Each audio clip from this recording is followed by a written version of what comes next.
Question number 6 most इम्पोर्टન્ટ है એટલે આ ક્વેશ્ચન તમારે પરીક્ષામાં જતી વખતે જોઈ લેવાનું, સોલ્યુશન કરીને જવાનું, કેમ કે અહીંયા કેટલા વખત પૂછ્યું છે.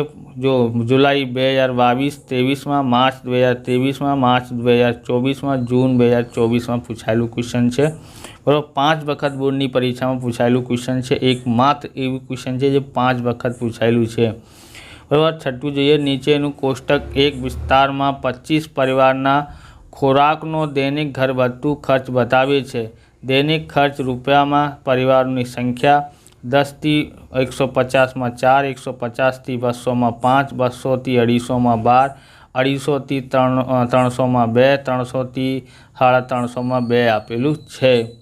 પરિવારના ખોરાક પર દૈનિક ઘરગથ્થુ ખર્ચનો મધ્યક યોગ્ય રીતનો ઉપયોગ કરીને શોધો. તો આપણે એનું સોલ્યુશન જોઈએ. તો સૌથી પહેલાં આપણે જોવાનું છે સિગ્મા FI કેટલા થાય છે. 4 અને 5 9, 9 અને 2 કેટલા થાય છે. 11, 11 અને 2 13, 13 અને 2 15, 15 ની 5 બધી 1, 1 અને 1 કેટલા થાય છે. 2 થાય છે. કેટલા આવ્યા છે. 25 આવ્યું છે. મધ્ય કિંમત શોધવાની હોય તો આ બંનેનું સરવાળો કરવાનું છે અને અડધી કરી નાખવાનું છે. 100 અને 150 કેટલા રહે છે. 250, 250માં અડધો કરીએ તો 125 થાય છે. કે 250માં 2થી ભાગાકાર કરીએ તો 125 આવે છે. હવે કેટલાનું અંતર છે તો નીચેવાળી સંખ્યામાંથી ઉપરવાળી સંખ્યાને બાદ કરો એટલે 150માંથી 100 બાદ કરીએ તો કેટલા આવે છે. 50 આવે છે. 50, 50નું અંતર છે એટલે 50, 50 એનું આપણે ઉમેરતા જવાનું છે. ઓકે, વર્ગ લંબાઈ કેટલી છે. અંતર એટલે વર્ગ લંબાઈ કેટલી છે 50ની.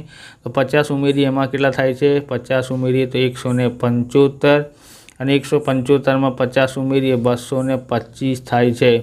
225માં 50 ઉમેરીએ તો 275 થાય છે અને 275માં આપણે 50 ઉમેરીએ તો કેટલા થાય છે. 325 થાય છે. ઓકે, હવે અહીંયા સરવાળો કરવાનું નથી. FI છે XI - A છેદમાં H આપેલું છે. તો કેવી રીતે સોલ્યુશન કરી શકાય છે અહીંયા. તો અહીંયા જોઈએ, સૌથી પહેલાં આપણે શું કરવાનું છે. અહીંયા સૌથી વચ્ચેવાળી કિંમતને A ધારી લેવાનું છે. ઓકે, A ધાર્યું છે. એના પછી અહીંયા શું કરવાનું છે. અહીંયા આપણે મૂકીએ તો 0 અને અહીંયા મૂકી શકાય -1, અહીંયા મૂકી શકાય -2, અહીંયા 1 અને અહીંયા 2 આવી રીતે કરવાનું છે.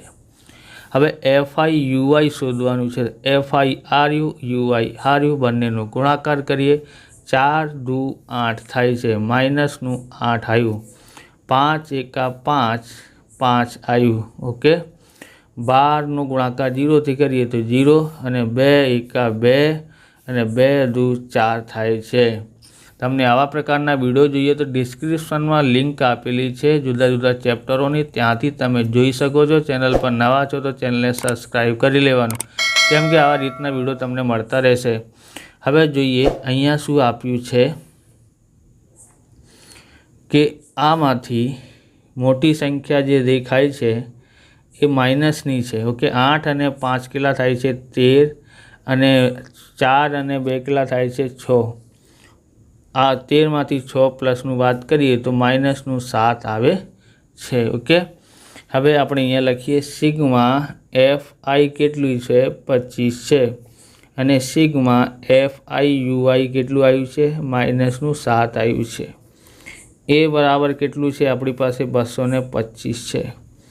વર્ગ લંબાઈ એટલે કે H એટલે કે અહીંયાથી 150માંથી 50 બાદ કરશો એટલે કેટલા આવે છે. 50 આવે છે. બધી જગ્યાએ 50-50નું અંતર છે. ઓકે, વર્ગ લંબાઈ કેટલા થઈ. 50 થઈ. હવે X બાર બરાબર A પ્લસ સિગ્મા FI છેદમાં સિગ્મા FI ગુણાકારમાં H. તો હવે સોલ્યુશન જોઈએ. A બરાબર કેટલા આપેલું છે. A બરાબર 225 આપેલું છે પ્લસ, બરાબર, અને FI કેટલું છે. -7 છે તો -7 અને સિગ્મા FI કેટલું છે. 25 છે અને H બરાબર કેટલા છે. 50 છે. ઓકે, હવે 225 પ્લસ આ 25ના ઘડિયામાં આવે છે 50, 25 એકા 25, 25 દુ 50, બરાબર, કેટલા થાય છે? 7 દુ 14, માઇનસનું 14 આવે છે, એટલે કે 225 પ્લસ માઇનસ થાય છે 14. ઓકે, આમાંથી આ બાદ કરીએ તો કેટલા થાય છે? 5માંથી 4 બાદ કરીએ તો 1 થાય છે, અને 2માંથી 1 બાદ કરીએ તો 1, અને અહીંયા 2 આવે છે. કેટલા આવ્યા છે? 211. તો x બરાબર 211 આવ્યા છે. ઓકે, આમ પરિવારના ખોરાક પરના દૈનિક ઘરગથ્થુ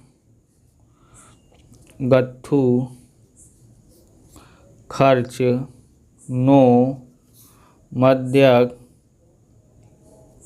કેટલા રૂપિયા છે? 211 છે. ઓકે, હવે આવી રીતે આ વિડીયો પૂરું થાય છે. તમને વિડીયો સારું લાગ્યો તો લાઇક કરવાનું, ચેનલને સબસ્ક્રાઈબ કરવાનું. મળી બીજા વિડીયોમાં. જય હિન્દ, જય ભારત, વંદે માતરમ.